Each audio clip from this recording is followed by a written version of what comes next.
الله الرحمن الرحيم قد أفلح المؤمنون الذين هم في صلاتهم خاشعون الذين هم عن اللغو معرضون والذين هم للزكاة فاعلون والذين هم لفروجهم حافظون إلا على أزواجهم أو ما ملكت أيمانهم فإنهم غير ملومين فمن ابتغى وراء ذلك فأولئك هم العادون والذين هم لأماناتهم وعهدهم راعون والذين هم على صلواتهم يحافظون أولئك هم الوارثون الذين يرثون الفردوس هم فيها خالدون ولقد خلقنا الإنسان من سلالة من طين ثم جعلناه نطفة في قرار مكين ثم خلقنا النطفة علقة فخلقنا العلقة مضغة فخلقنا المضغة عظاما فكسونا العظام لحما ثم أنشأناه خلقا آخر فتبارك الله أحسن الخالقين ثم إنكم بعد ذلك لميتون ثم إنكم يوم القيامة تبعثون ولقد خلقنا فوقكم سبع طرائق وما كنا عن الخلق غافلين فأنزلنا من السماء ماء بقدر فأسكناه في الأرض وإنا على ذهاب به لقادرون فأنشأنا لكم به جنات من نخيل وأعناب لكم فيها فواكه كثيرة ومنها تأكلون وشجرة تخرج من بحور سيناء تنبت بالدهن وصبغ للآكلين وإن لكم في الأنعام لعبرة نسقيكم مما في بطونها ولكم فيها منافع كثيرة ومنها تأكلون وعليها وعلى الفلك تحملون ولقد أرسلنا نوحا إلى قومه فقال يا قوم اعبدوا الله ما لكم من إله غيره أفلا تتقون فقال الملأ الذين كفروا من قومه ما هذا إلا بشر مثلكم يريد أن يتفضل عليكم ولو شاء الله لأرسل ملائكة ما سمعنا بهذا في آبائنا الأولين إن هو إلا رجل به جنة فتربصوا به حتى حين قال رب انصرني بما كذبون فأوحينا إليه أن اصنع الفلك بأعيننا ووحينا فإذا جاء أمرنا وفارت النور فاسلك فيها من كل زوجين اثنين وأهلك إلا من سبق عليه القول منهم ولا تصادقني بالذين ظلموا إنهم مغرقون فإذا استويت أنت ومن معك على الفلك فقل الحمد لله الذي نجانا من القوم الظالمين فقل رب أنزلني منزلا مباركا وأنت خير المنزلين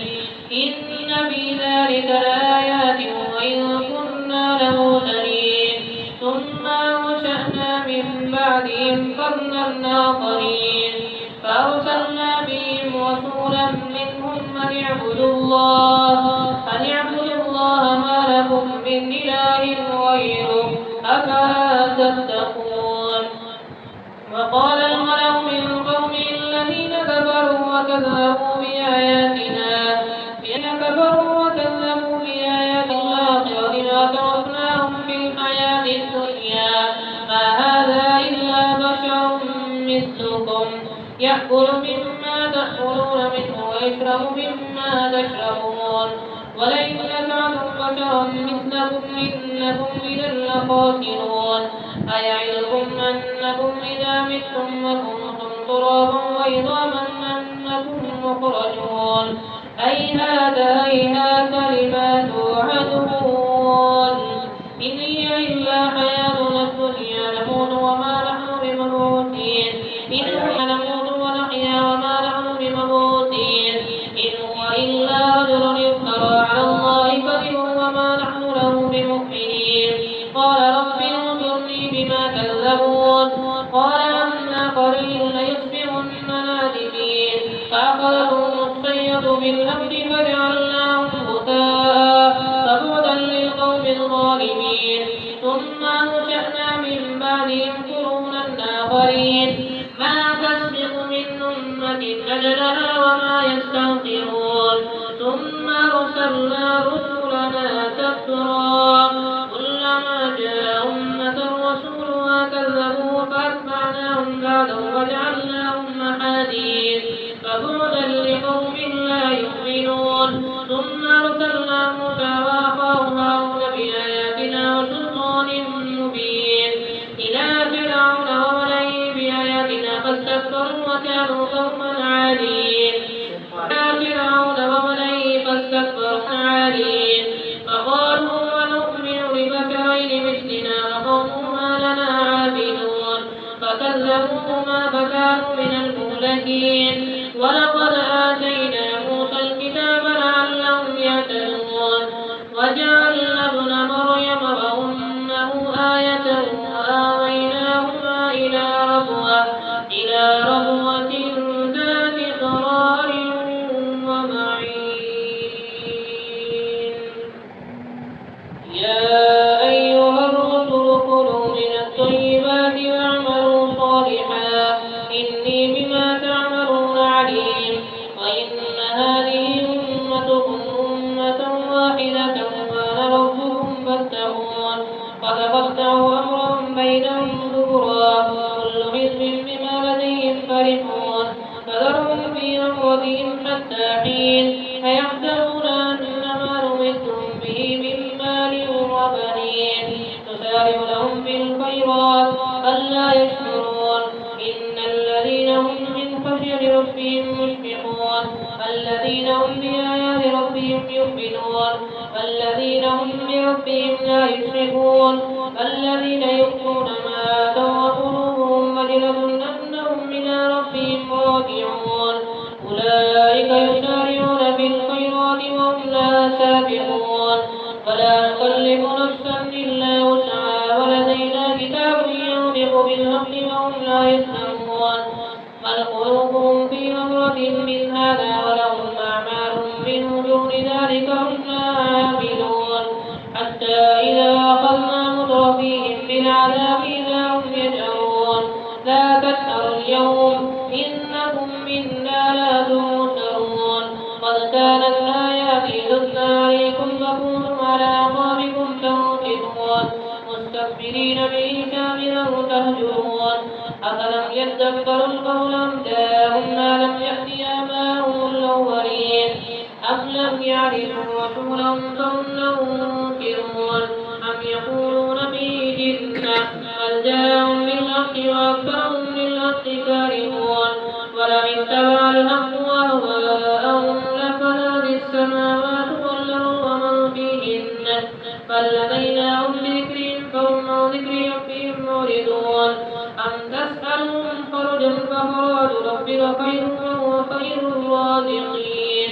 وإنك لتدعوهم إلى صراط مستقيم وإن الذين لا يؤمنون بالآخرة عن الصراط لناكبون ولو رحمناهم وكشفنا ما بهم من ضر للجوا في طغيانهم يعمهون ولقد أخذناهم بالعذاب فما استكانوا لربهم وما يتضرعون حتى إذا فتحنا عليهم بابا ذا عذاب شديد إذا هم فيه مبلسون وهو الذي أنشأ لكم السمع والأبصار والأفئدة قليلا ما تشكرون وهو الذي ذراكم في الأرض وإليه تحشرون وهو الذي يحيي ويميت وله اختلاف الليل والنهار أفلا تعقلون بل قالوا مثل ما قال الأولون قالوا أئذا متنا وكنا ترابا وعظاما أئنا لمبعوثون لقد وئلنا نحن وآباؤنا هذا من قبل إن هذا إلا أساطير الأولين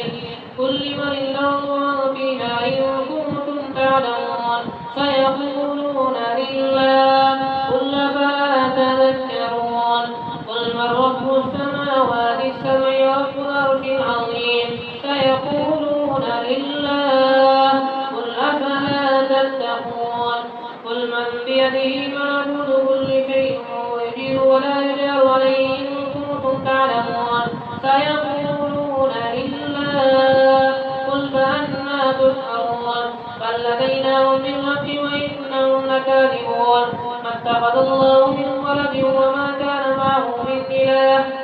إله إذا لذهب كل إله بما خلق ولعلى بعضهم على بعض سبحان الله عما يصفون عالم الغيب والشهادة فتعالى عما يشركون قل رب إما تريني ما يوعدون رب فلا تجعلني في القوم الظالمين وإنا على أن نريك ما نعدهم لقادرون ادفع بالتي أحسن السيئة نحن أعلم بما يصفون وقل رب أعوذ بك من همزات الشياطين وأعوذ بك رب أن يحضرون حتى إذا جاءهم الموت قال رب ارجعون لعلي أعمل صالحا فيما تركت كلا إنها كلمة وقائلها ومن ورائهم برزخ إلى يوم يبعثون فإذا نفخ في الصور فلا أنساب بينهم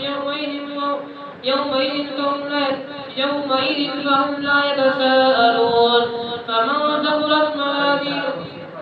فهم لا يتساءلون فمن ثقلت موازينه فأولئك هم المفلحون ومن خفت موازينه فأولئك الذين خسروا أنفسهم في جهنم خالدون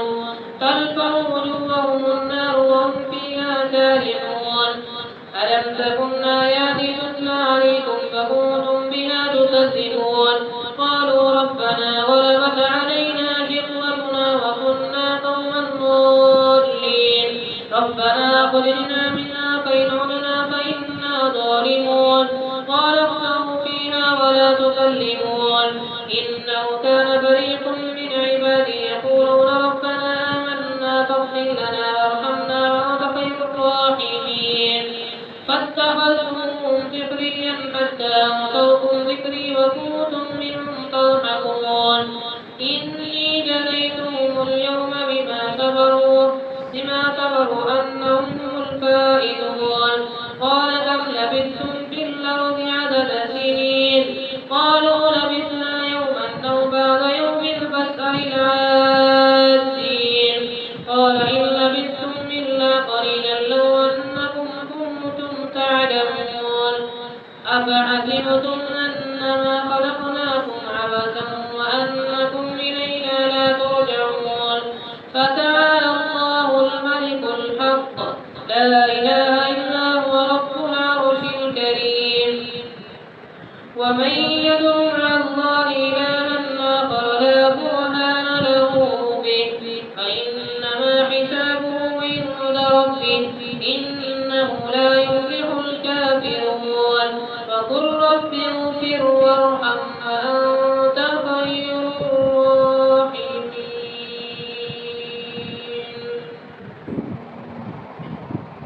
بسم الله الرحمن الرحيم سورة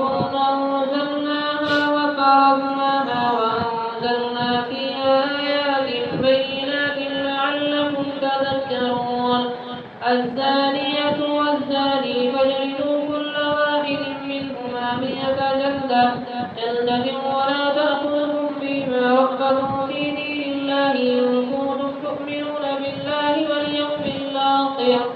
وليشهد عذابهما طائفة من المؤمنين الزاني لا ينكح إلا زانية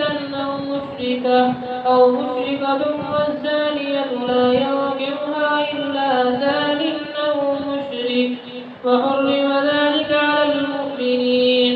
فالذين يرمون المحصنات ثم لم يأتوا بأربعة شهداء فاجلدوهم 80 جلدة ولا تقبلوا لهم شهادة أبدا أولئك هم الفاسقون. إلا الذين تابوا من بعد ذلك وأصلحوا فإن الله غفور رحيم.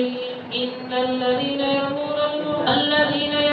أزواجهم ولم يكن لهم شهداء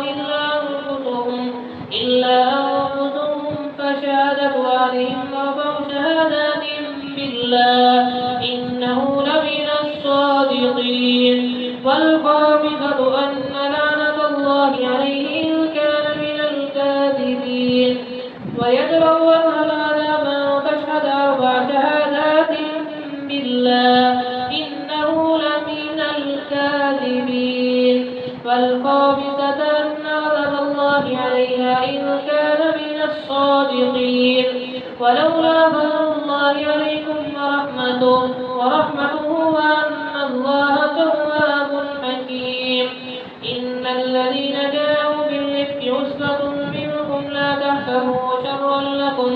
بل هو خير لكم لكل امرئ منهم ما اكتسب من الإثم والذي تولى كبره منهم له عذاب عظيم. لولا إذ سمعتموه ظن المؤمنون والمؤمنات بأنفسهم خيرا وقالوا هذا إفك مبين.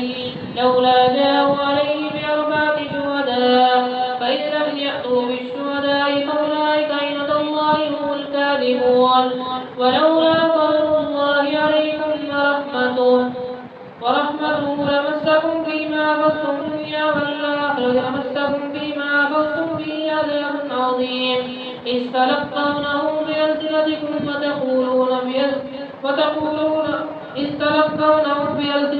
وتقولون بأفواهكم ما ليس لكم به علم وتحسبونه هينا وهو عند الله عظيم. ولولا إذ سمعتموه قلتم ما يكون لنا أن نتكلم بهذا سبحانك هذا بهتان عظيم. يعظكم الله أن تعودوا لمثله أبدا إن كنتم مؤمنين. ويبين الله لكم الآيات والله عليم حكيم. إن الذين يحبون أن تشيع الفاحشة في الذين آمنوا لهم عذاب أليم في الدنيا والآخرة والله يعلم وأنتم لا تعلمون. ولولا فضل الله عليكم ورحمته وأن الله رؤوف رحيم. أيها الذين آمنوا لا تتبعوا خطوات الشيطان فمن يتبع خطوات الشيطان فإنه يأمر بالفحشاء والمنكر. ولولا فضل الله عليكم ورحمته ما زكى منكم من أحد أبدا ولكن الله يزكي من يشاء والله سميع عليم. ولا يأتل أولو الفضل منكم والسعة أن يؤتوا أولي القربى والمساكين والمهاجرين في سبيل الله وليعفوا وليصفحوا ألا تحبون أن يغفر الله لكم والله غفور رحيم. إن الذين يرمون المحصنات الغافلات المؤمنات لعنوا في الدنيا والآخرة فلهم عذاب عظيم. إن الذين يرمون المحصنات الغافلات المؤمنات فلهم عذاب عظيم يوم تشهد عليهم ألسنتهم وأرجلهم بما كانوا يعملون يومئذ يوفيهم الله دينهم الحق ويعلمون أن الله هو الحق المبين. الخبيثات للخبيثين والخبيثون للخبيثات والطيبات للطيبين والطيبون للطيبات أولئك مبرؤون مما يقولون لهم مغفرة ورزق كريم. يا أيها الذين آمنوا لا تدخلوا بيوتا غير بيوتكم حتى تستأنسوا وتسلموا على أهلها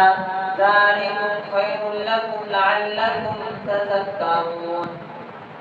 فإن لم تجدوا فيها أحدا فلا تدخلوها حتى يؤذن لكم فإن قيل لكم ارجعوا فارجعوا وأزكى لكم والله بما تعملون عليم. ليس عليكم جناح أن تدخلوا بيوتا غير مسكونة فيها متاع لكم والله يعلم ما تبدون وما تكتمون. قل للمؤمنين يغضوا من أبصارهم ويحفظوا فروجهم ذلك أزكى لهم إن الله خبير بما يصنعون. وقل للمؤمنات يغضضن من أبصارهن ويحفظن فروجهن ولا يبدين زينتهن إلا ما ظهر منها وليضربن بخمرهن على جيوبهن ولا يبدين زينتهن إلا لبعولتهن وآبائهن وآباء بعولتهن أو أبنائهن وأبناء بعولتهن أو إخوانهن أو بني إخوانهن أو بني أخواتهن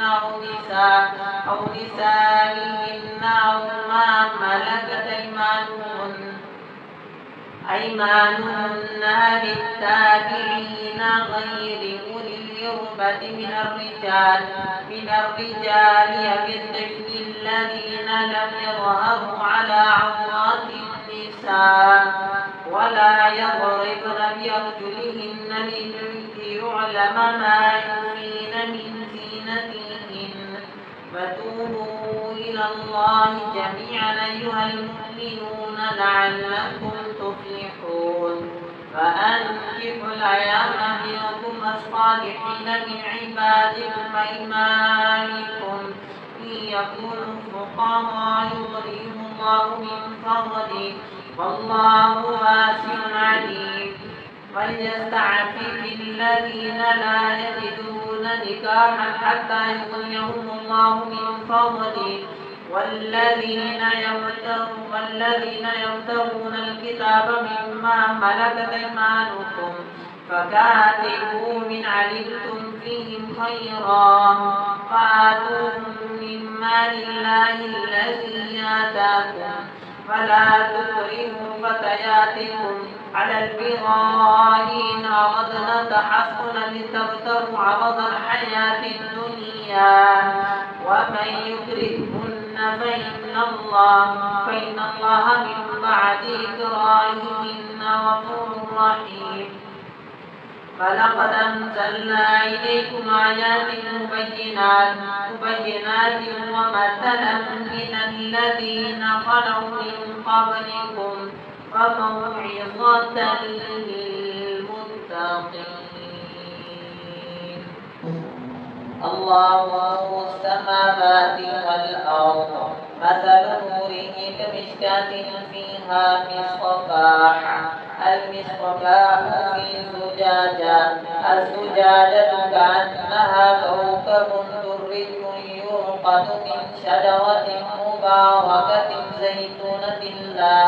شرقية ولا غربية يكاد زيتها يضيء ولو لم تمسسه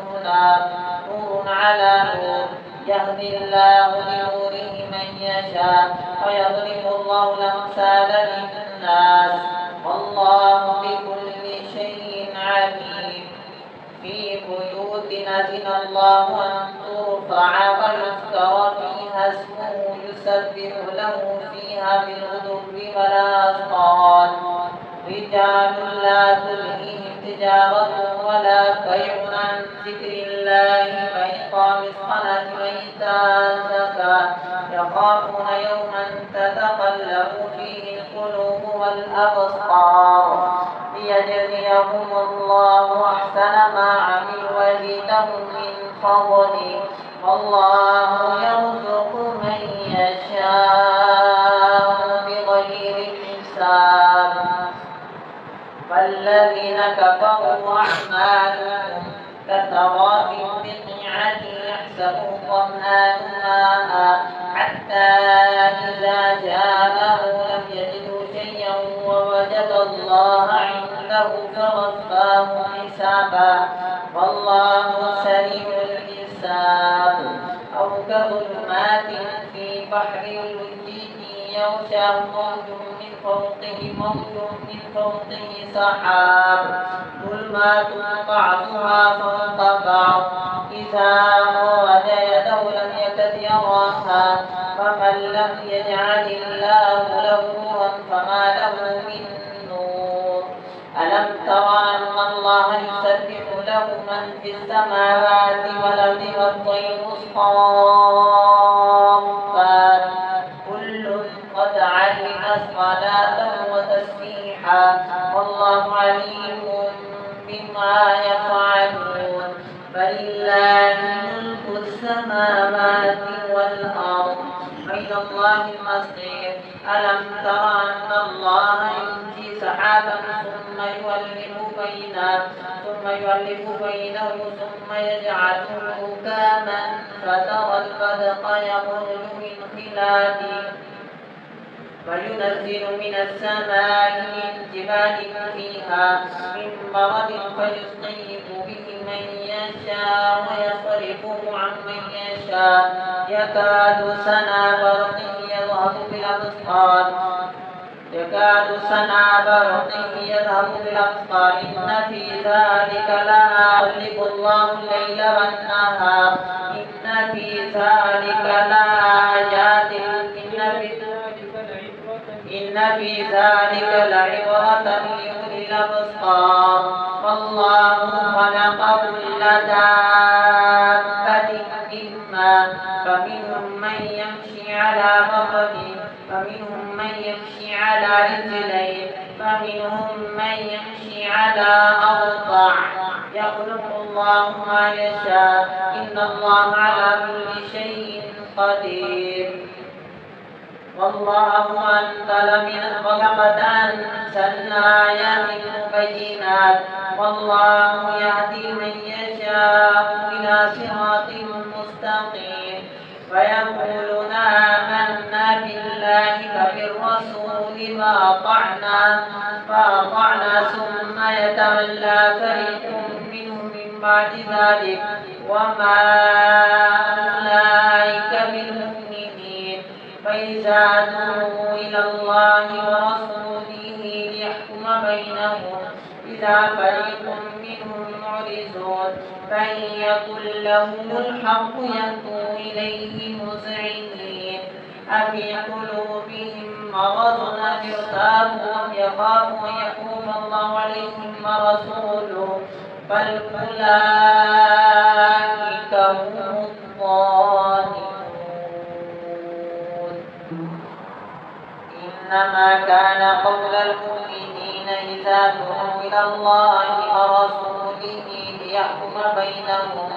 ليحكم بينهم أن يقولوا سمعنا وأطعنا وأولئك هم المفلحون فمن يطع الله ورسوله ويخشى الله ويتقه فأولئك هم الفائزون وأقسموا بالله جهد أيمانهم لئن أمرتهم ليخرجن قل لا تقسموا طاعة معروف فإن الله خبير بما تعملون قل أطيعوا الله وأطيعوا الرسول فإن تولوا فإنما عليه ما حمل وعليكم ما حملتم فإن تطيعوه تهتدوا وما على الرسول إلا البلاغ المبين وعد الله الذين آمنوا منكم وعملوا الصالحات وعملوا الصالحات ليستخلفنهم في الأرض كما استخلف الذين من قبلهم فليمكنن لهم دينهم الذي ارتضى لهم فليبدلنهم من بعد خوفهم أمنا لا تعبدون من بعد خوفهم أمنا لا يعبدونني لا يشركون بي شيئا فمن كفر بعد ذلك فأولئك هم الفاسقون فأقيموا الصلاة وآتوا الزكاة وأطيعوا الرسول لعلكم ترحمون لا تحسبن الذين كفروا معجزين في الأرض فمأواهم النار ولبئس المصير يا أيها الذين آمنوا ليستأذنكم الذين ملكت أيمانكم فالذين لم يبلغوا الحلم منكم 3 مرات من قبل صلاة الفجر وحين تضعون ثيابكم من الظهيرة ومن بعد صلاة العشاء 3 عورات لكم ليس عليكم ولا عليكم جناح بعدهم طواف عليكم بعضكم على بعض كذلك يبين الله لكم الآيات والله عليم حكيم فإذا بلغ الأطفال منكم الحلم فليستأذنوا كما استأذن الذين من قبلهم كذلك يبين الله لكم آياته والله عليم حكيم فالقواعد من النساء اللاتي لا يرجون نكاحا فليس عليهن جناح أن يضعن ثيابهن غير متبرجات بزينة فأن يستعففن خير لهن والله سميع عليم ليس على الأعمى حرج ولا على الأعرج حرج ولا على المريض حرج ولا على أنفسكم أن تأكلوا من بيوتكم أو بيوت آبائكم أو بيوت أمهاتكم أو بيوت إخوانكم أو بيوت أخواتكم أو بيوت أعمامكم أو بيوت عماتكم أو بيوت أخوالكم أو بيوت خالاتكم أو ما ملكتم مفاتحه أو صديقكم ليس عليكم جناح أن تأكلوا جميعا واشتاتا فإذا دخلتم بيوتا فسلموا على أنفسكم تحية من عند الله مباركة طيبة كذلك يبين الله لكم الآيات لعلكم تعقلون إنما المؤمنون الذين آمنوا بالله ورسوله وإذا كانوا معه على أمر جامع لم يذهبوا حتى يستأذنوا إن الذين يستأذنونك أولئك الذين يؤمنون بالله ورسوله فإذا استأذنوك لبعض شأنهم فأذن لمن شئت منهم واستغفر لهم الله إن الله غفور رحيم لا تجعلوا دعاء الرسول بينكم كدعاء بعضكم بعضا قد يعلم الله الذين يتذللون منكم لواذا فليحذر الذين يخالفون عن أمره أن تصيبهم فتنة أو يصيبهم عذاب أليم ألا إن لله ما في السماوات والأرض قد يعلم ما أنتم عليه فيوم يرجعون إليه فينبئهم بما عملوا والله بكل شيء عليم بسم الله الرحمن الرحيم تبارك الذي نزل الفرقان على عبده ليكون للعالمين نذيرا الذي له ملك السماوات والأرض ولم يتخذ ولدا ولم يكن له شريك في الملك في الملك وخلق كله في الملك ولم يكن له من الذي له ملك السماوات والأرض ولم يتخذ ولدا ولم يكن له شريك في الملك وخلق كل شيء فقدره تقديرا فاتخذوا من دونه آلهة لا يخلقون شيئا وهم يخلقون ولا يملكون لأنفسهم ضرا ولا نفعا ولا يملكون موتا ولا حياة ولا نشورا وقال الذين كفروا إن هذا إلا إفك افتراه وأعانه عليه قوم آخرون فقد جاءوا ظلما وزورا فقالوا أساطير الأولين اكتتبها فيتملى عليه بكرة وأصيلا قل أنزله الذي يعلم السر في السماوات والأرض إنه كان غفورا رحيما فقالوا ما لهذا الرسول يأكل الطعام ويمشي في الأسواق لولا أنزل إليه ملك فيكون معه نذيرا أو يلقى إليه كنز أو تكون له جنة يأكل منها فقال الظالمون إن تتبعون إلا رجلا مسحورا انظر كيف ضربوا لك الأمثال فضلوا فلا يستطيعون سبيلا تبارك الذي جعل لك خيرا من ذلك جنات تجري من تحتها الأنهار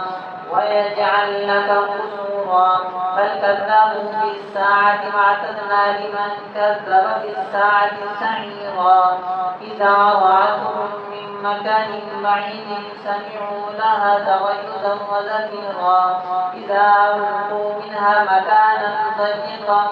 مقرنين دعوا هنالك ثبورا لا تدعوا اليوم ثبورا واحدا وادعوا ثبورا كثيرا قل أذلك خير أم جنة الخلد التي وعد المتقون كانت لهم جزاء ومصيرا لهم فيها ما يشاءون خالدين كان على ربك وعدا مسئولا ويوم يحشرهم وما يعبدون من دون الله فيقول أأنتم أضللتم عبادي هؤلاء هم ضلوا السبيل قالوا سبحانك ما كان ينبغي لنا أن نتخذ من دونك